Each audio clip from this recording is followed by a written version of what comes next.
untuk memfreshkan otak kita biar kita semangat, kita speaking ya. Ya Bu. Ya, tapi sebelum itu kita berdoa dulu. Siapa di sini ketua kelasnya? Saya Bu. Ya, silakan ikutin. Ramai.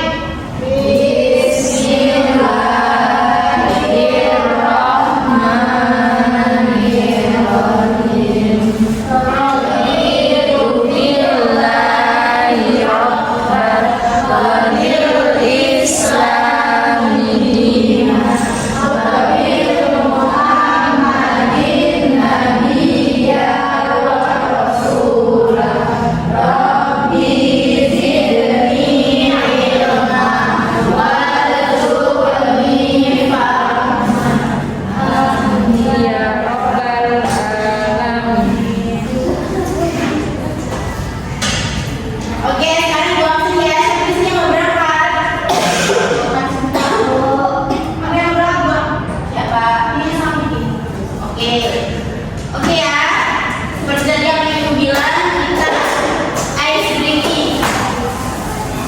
Yuk, berdiri semua. Ayo.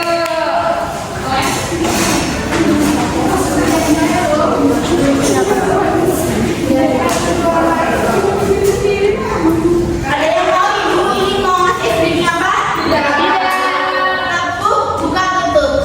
Gerak dulu. Jadi gini. Oke, jadi di sini breakingnya tepuk, buka, tutup ya. 1, 2, 3. Buka, tutup, buka, tutup. Bertepuk tangan. Buka, tutup, buka, tutup. Bertepuk tangan. Digulung-gulung, digulung-gulung. Lalu tersenyum, haha. Gulung-gulung, digulung-gulung. Lalu tersenyum, haha.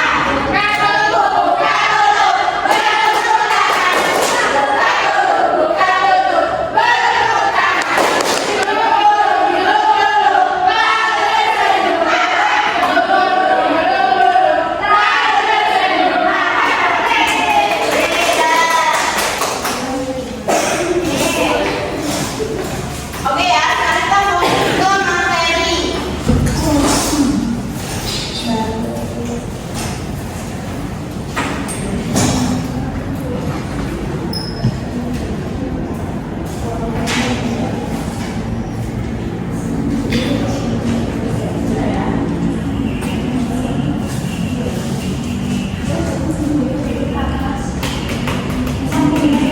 Kita melanjutkan materi kita yaitu membiasakan akhlak terpuji. Udah tahu akhlak terpuji itu apa? Apa? Nah, akhlak terpuji itu di sini tuh ada yang namanya husnuzon. Terus ada juga raja dan taubat. Ada yang tahu husnuzon itu kayak gimana? Benar. Di sini gue jelasin ya. Apa itu husnuzon? Kelihatan nggak? Kelihatan dong. Jadi husnuzon itu adalah sikap berbaik sangka atau berpikir positif terhadap Allah Subhanahu wa Ta'ala dan sesama manusia. Nah, di sini juga ada dalilnya. Kalau kita ada dalilnya, coba satu orang baca. Nura, coba.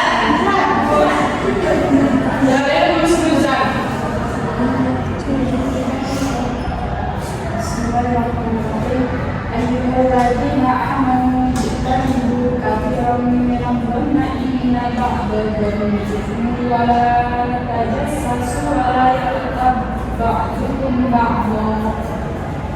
Oke, itu ya dalilnya husnuzon yang tadi udah dibacain sama teman kita, yaitu artinya hai orang-orang yang beriman, jauhilah badannya dari prasangka. Sesungguhnya sebagian prasangka itu dosa, dan janganlah kamu mencari-cari kesalahan orang lain, dan jangan menggunjingkan satu sama lain. Itu dari arti dari husnuzon. Yaitu selanjutnya ada manfaat husnuzon, yaitu yang pertama meningkatkan kualitas hubungan sosial, mengurangi stres dan kecemasan, menciptakan lingkungan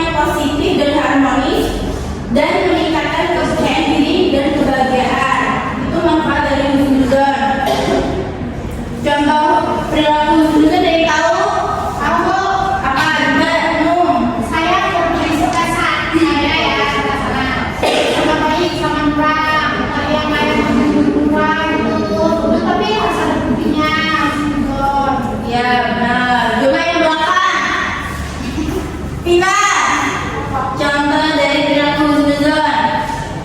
Sama baik kepada teman. Ya, segitulah ya. Contoh sekiranya segitu contoh perilaku husnuzon. Yaitu cara menerapkan husnuzon gimana? Yang pertama, latihan berpikir positif setiap hari.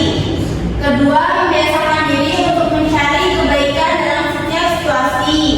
Dan yang ketiga, menghindari gosip dan informasi yang belum tentu benar. Di sini pasti ada yang sering kan, namanya gosipin orang. Ya, nggak boleh ya, itu nggak baik ya.